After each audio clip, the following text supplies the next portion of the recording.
Oi pessoal, na aula de hoje nós vamos falar sobre a caracterização acústica dos sons da fala. Então, a gente vai ver o que é preciso para fazer a fonética acústica no final das contas, quais são os parâmetros, quais são as pistas que a gente tem que seguir para identificar cada um desses sons, por exemplo, num espectrograma. Então, num primeiro momento, a gente vai fazer a caracterização acústica das consoantes. A gente tem algumas classes de consoantes que são justamente estabelecidas em função de alguns parâmetros articulatórios. Vamos começar então pelas oclusivas. A gente sabe que para produzir as consoantes oclusivas, a gente precisa juntar os articuladores em algum ponto do trato, impedindo com isso a passagem do ar por ali. Em seguida a essa oclusão, a gente solta os articuladores e é então por conta disso que a gente tem a impressão da explosãozinha característica dessa classe de sons. Se a gente toma então uma figura como aquela que você vê no vídeo, o que é que a gente vai buscar ali para sinalizar a ocorrência de uma consoante oclusiva?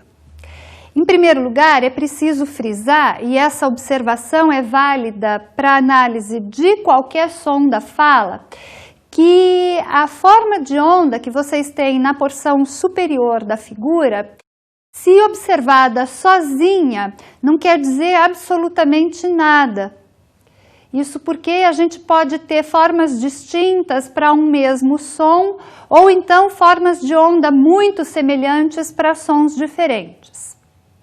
É por isso que a gente sempre baseia a nossa inspeção naquela figura que a gente tem na porção inferior ali da tela, ou seja, no espectrograma.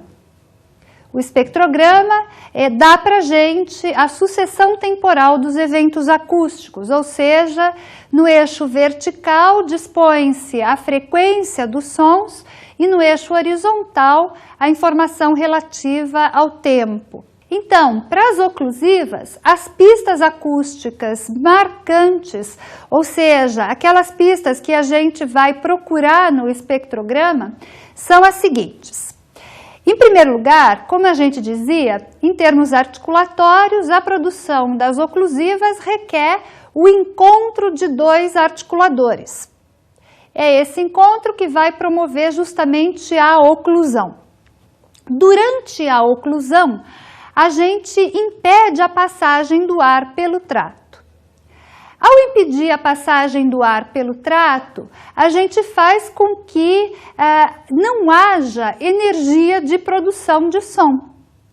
Se não há energia de produção de som, a gente vai então encontrar no espectrograma uma porçãozinha em branco, justamente refletindo para a gente essa ausência de energia de produção de som. No momento imediatamente seguinte à oclusão, a gente tem a soltura dos articuladores. A esse momento, a literatura dá o nome de burst, e o burst é visível no espectrograma como uma barra vertical bastante breve. Um outro parâmetro que a gente pode seguir para caracterizar as oclusivas é o que a gente chama de VOT, que é a sigla inglesa para Voice Onset Time, ou seja, o tempo de início do vozeamento. O que é isso? Logo em seguida, ao momento em que a gente desfaz a oclusão, a gente retoma a energia de produção que a gente usa para vozear qualquer som da fala. Então, a gente vê o VOT, a gente mede o VOT a partir do final do burst e do início do momento em que a gente começa a produzir o som da fala seguinte. Nós vamos passar agora a falar sobre as consoantes fricativas. Como a gente sabe, as consoantes fricativas são produzidas pela ação de uma constrição bastante severa em algum ponto do trato. Vejam que quando a gente produz essa constrição, para que o ar que vem se propagando pelo trato consiga passar através dela, é preciso que esse ar se comprima. No momento em que as partículas de ar se comprimem, elas se friccionam umas contra as outras. Em seguida, quando o ar se propaga pelo restante da cavidade oral, que aí então já não está mais tão estreitada como antes, esse ar é liberado, esse ar que passou por aquela constrição é liberado e nesse momento formam-se jatos de ar. É através dessa manobra, então, desta manobra articulatória, frise-se, que a gente tem a sensação de ruído característico dessa classe de sons. Os ruídos, como a gente sabe, se propagam através de ondas aperiódicas, ou seja, ondas em que os pulsos, os ciclos, são completamente aleatórios. É esse tipo de onda que vai caracterizar as consoantes fricativas e para o qual, portanto, a gente deve atentar no momento de caracterizar esses sons. No espectrograma, como é que a gente vê esses sons? Observando a figura que vocês têm na tela, vocês devem ter observado ali no meio da figura uma espécie de chuvisco. É esse chuvisco, como a gente está chamando, que justamente reflete o ruído que a gente tem no sinal acústico para a produção das fricativas.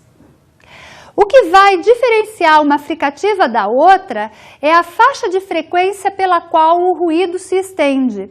Então, por exemplo, a diferença entre s e sh está no fato de que para s, a faixa de frequência na qual o ruído começa é mais alta do que a faixa de frequência na qual começa o ruído característico de sh, sonoridade. Nessas alturas, você deve estar se perguntando como é que a gente faz para distinguir consoantes surdas e sonoras, por exemplo, s de z, ou então p de b e assim por diante. A pista acústica que a gente segue para essa diferenciação é o que a gente chama de barra de sonoridade.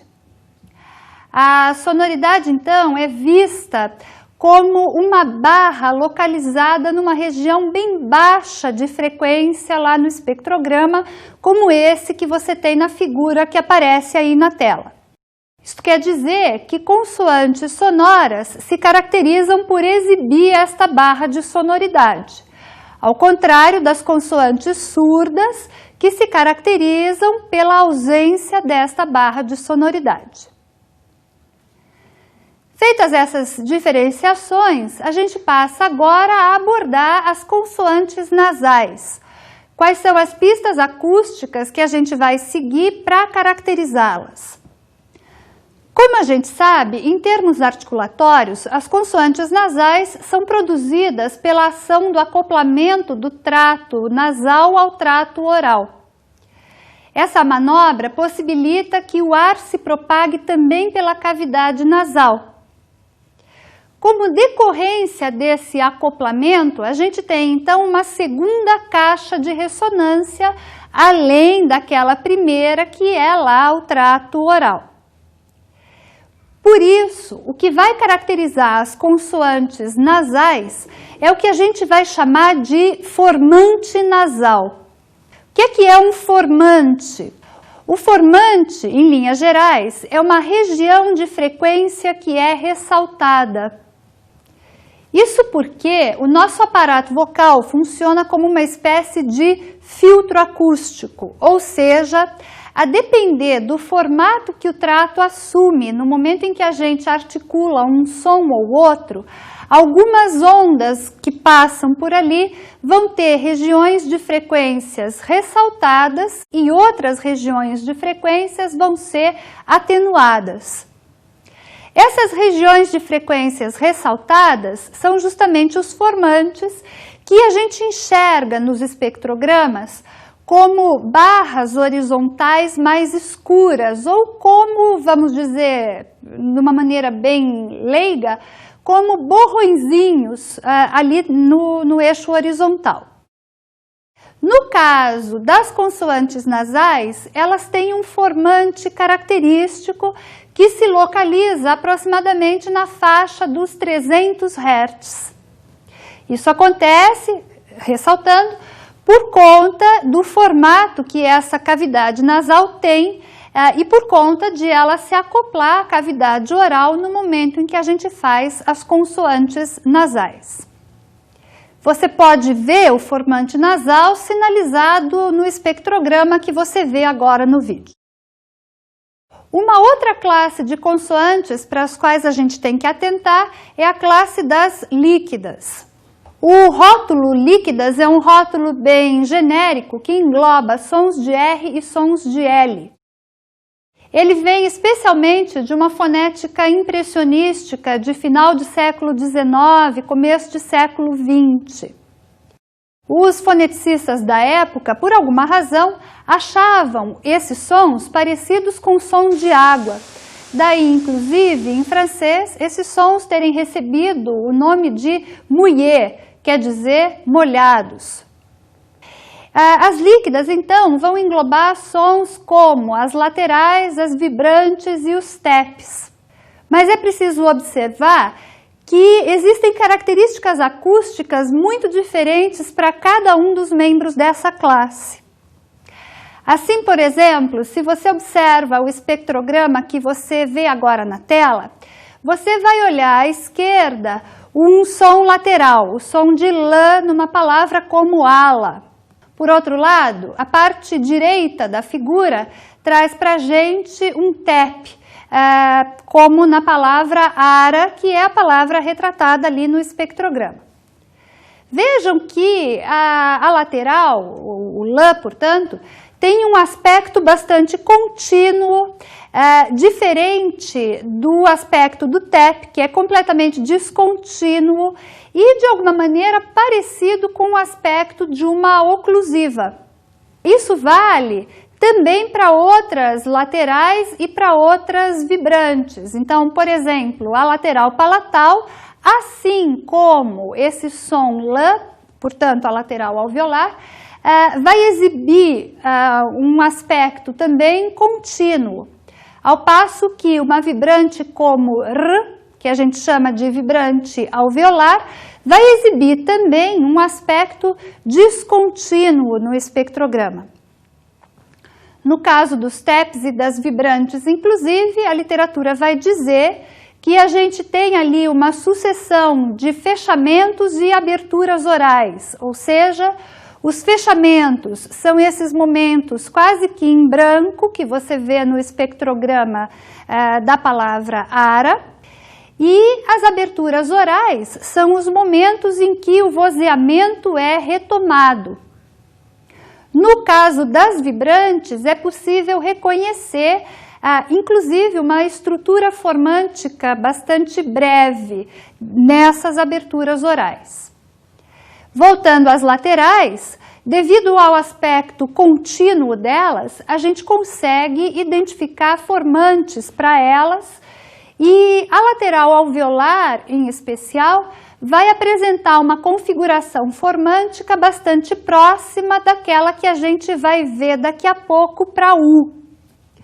Essa pode ser, inclusive, uma das razões aí pelas substituições que as crianças fazem da lateral pela semivogal ou pela vogal durante o processo de aquisição de linguagem. Uma outra classe de consoantes que a gente vai observar agora é a classe das aproximantes.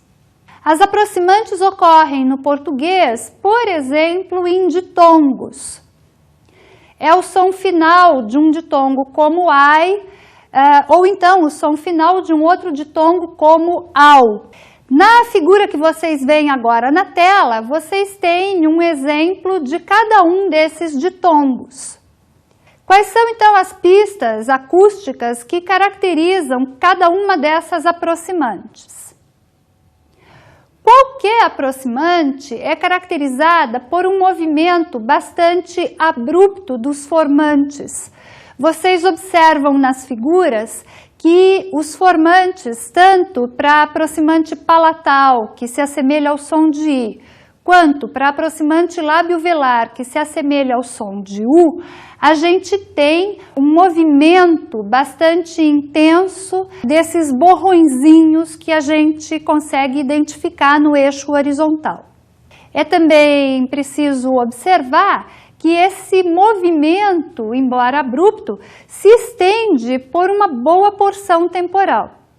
Isso faz, inclusive, que seja difícil, muitas vezes, a gente segmentar o término da aproximante e o começo da vogal seguinte, por exemplo. Notem que, no caso da aproximante palatal, a gente tem um movimento dos formantes de maneira que o primeiro decresce, vai para baixo, e o segundo descreve um movimento ascendente no início desse segmento. Isso se inverte na porção final do segmento, ou seja, o segundo formante decresce e o primeiro formante sobe um pouquinho, e esse movimento aí se dá inclusive em função das vogais que estão ladeando essa aproximante. Aí na figura a gente tem um espectrograma referente a uma sequência como AIA. Na outra sequência, para aproximante lábio-velar, a gente tem AUA. E aí vocês observam que a trajetória dos formantes, também abrupta e também de uma duração considerável, ela é um pouquinho diferente daquela que a gente observava para aproximante palatal.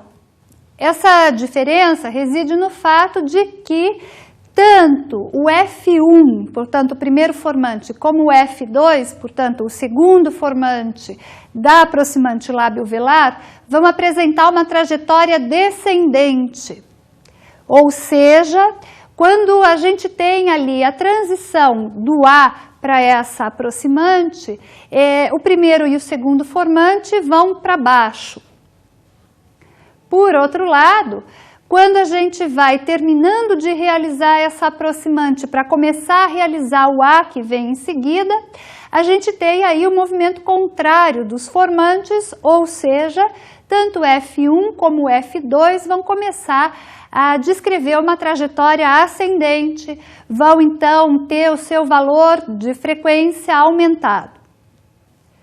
Bom, tendo visto as consoantes, a gente vai passar agora então para a caracterização acústica das vogais. As vogais, em termos articulatórios, como a gente sabe, são sons que a gente produz sem oferecer grande resistência à passagem do ar pelo trato. Disso decorre, então, que as vogais vão exibir sempre um aspecto contínuo no espectrograma. Como é que a gente faz, portanto, para diferenciar vogais abertas de vogais fechadas, vogais anteriores de vogais posteriores, por exemplo? Bom, nessa tarefa entra em jogo um pressuposto da teoria acústica de produção da fala. Esse modelo foi elaborado em 1960 pelo físico sueco Gunnar Fundt. E ele é usado até hoje para a gente fazer as análises acústicas dos sons da fala. O ponto que nos interessa aí diretamente nessa tarefa de caracterização das vogais é que a teoria acústica de produção da fala prevê uma relação bastante íntima entre o dado articulatório e o dado acústico. Isso quer dizer que é possível a gente inferir o dado articulatório a partir do acústico, tomando, por exemplo, como base as relações entre os formantes que o Fundt propõe na teoria acústica.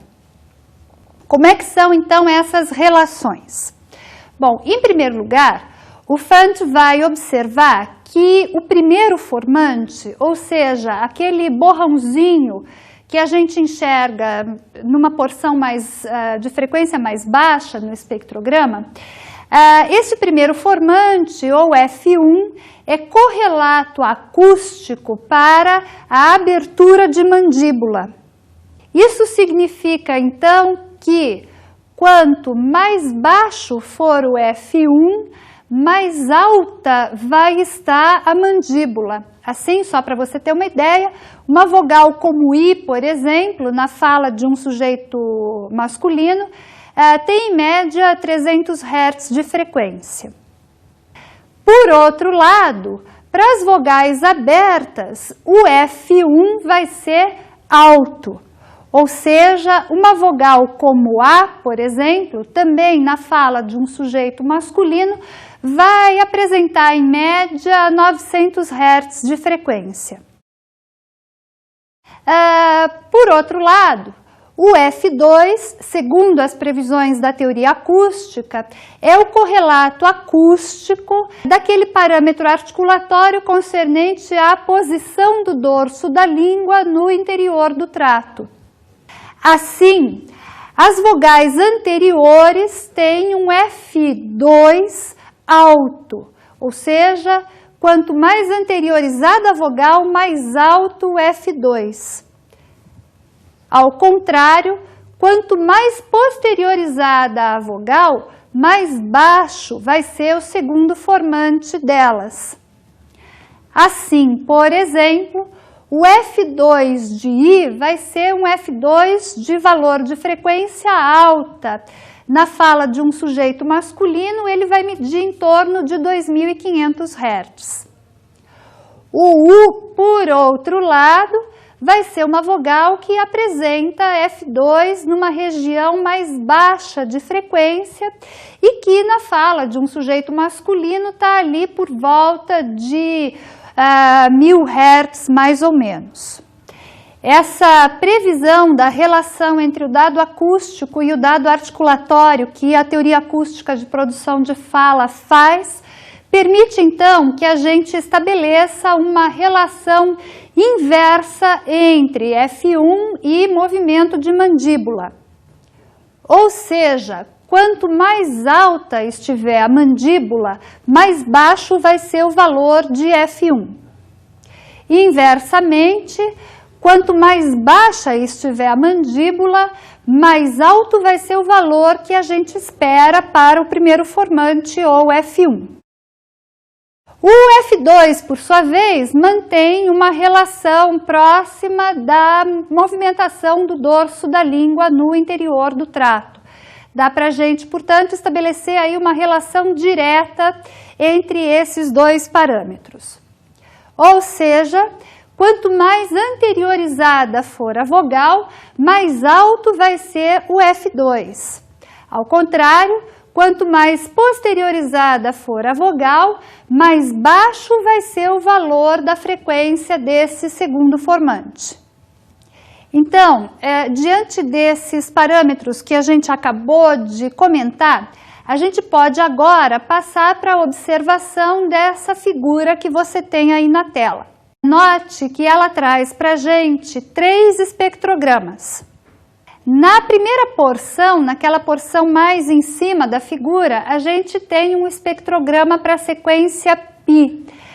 Na figura do meio, no quadro do meio, a gente tem o espectrograma para a sequência π. E na figura ao pé do quadro, a gente tem o espectrograma para a sequência π. Vejam então, num primeiro momento, que já é possível a gente verificar ali uma diferença visual e óbvia entre as 3 vogais. Se a gente atenta agora para cada um dos formantes que a gente acabou de comentar, o que a gente vai verificar é o seguinte: o F1 para o I se encontra numa porção bem baixa lá do espectrograma. Vejam que para A, este primeiro formante tem o seu valor aumentado. O F1 de A, portanto, tem uma frequência mais alta que o F1 de I.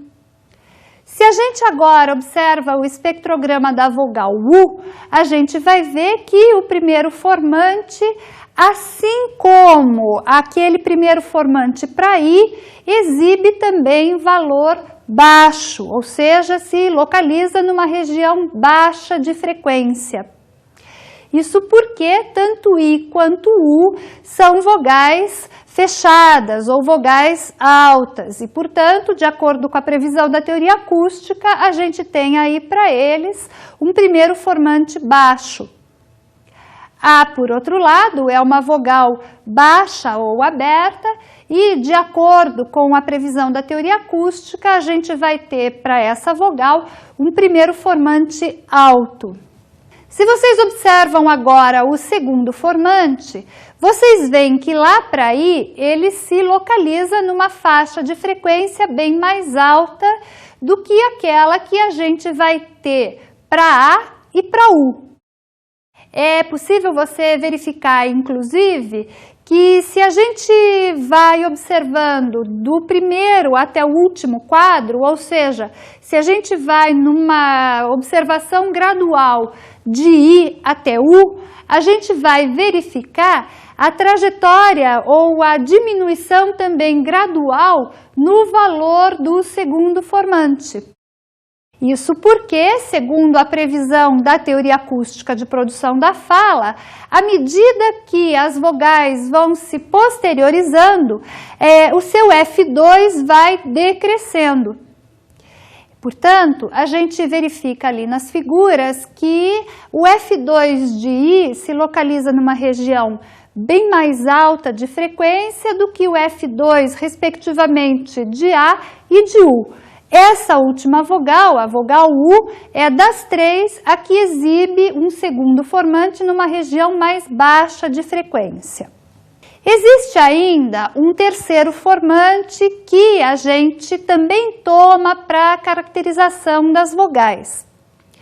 Esse terceiro formante, segundo a previsão da teoria acústica de produção da fala, não tem um correlato articulatório específico, mas ele tende a acompanhar o movimento de F2.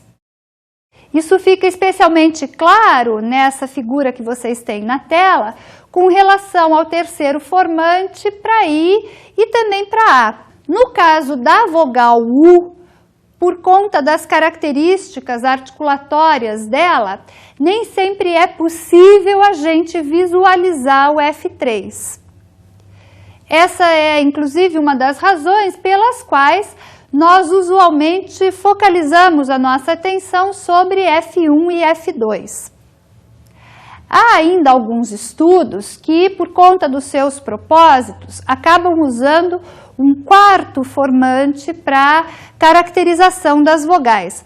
Mas esse não é o caso aqui, porque a gente não precisa de um detalhamento fonético tão fino.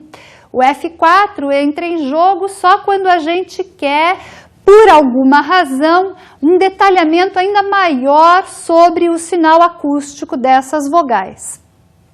Em princípio, é importante frisar que a gente teria infinitos formantes. Isso porque os formantes são múltiplos lá da frequência fundamental, ou seja, da frequência de vibração de pregas.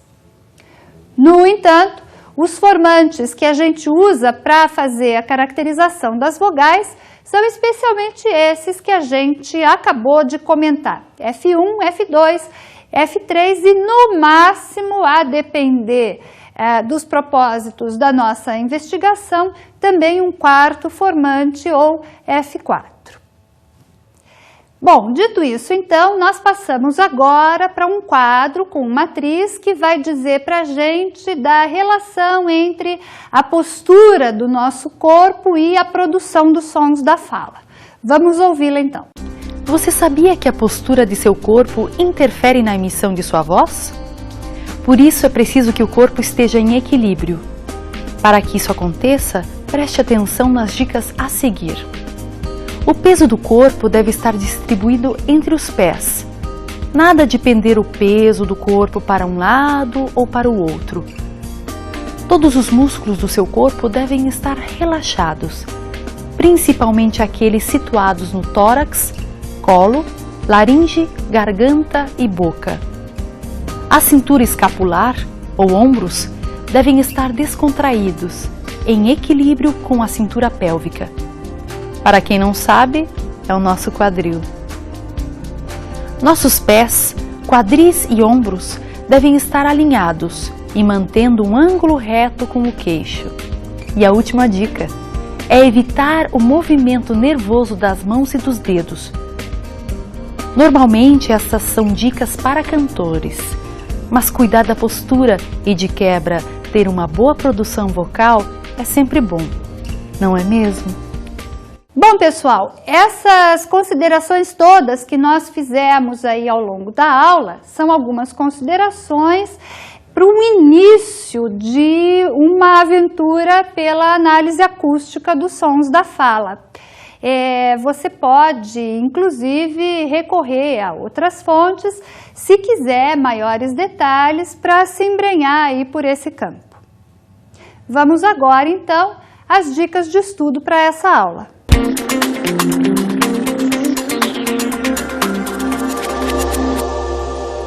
Então, pessoal, as dicas de estudo para a nossa aula de hoje são as seguintes.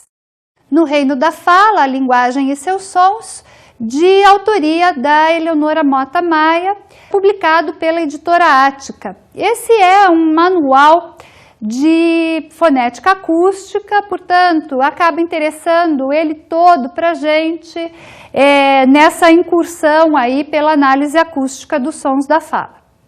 A nossa outra dica para a aula de hoje é também um manual de fonética chamado Ouvir Falar, Introdução à Fonética do Português, de autoria de Maria Raquel Delgado Martins e publicado pela editorial Caminho de Lisboa. Esse é um manual bastante interessante porque ele traz tanto a caracterização articulatória como a caracterização acústica de sons do português. Mas é preciso ressaltar que ele trata de sons do português europeu que são, às vezes, um pouco diferentes dos sons do português brasileiro. Ainda assim, é uma leitura que vale a pena. A nossa última dica para a aula de hoje é esse livro intitulado Fonética e Fonologia, de autoria de Henrique Obediente Sousa e publicado pela Universidade de Los Andes. Esse livro, embora escrito em espanhol, também é um manual introdutório à fonética e à fonologia bastante interessante. Nele, Sousa vai trazer a caracterização acústica de vários sons do espanhol, em especial, nesse caso, do espanhol venezuelano. Então é isso, pessoal. Bons estudos para vocês!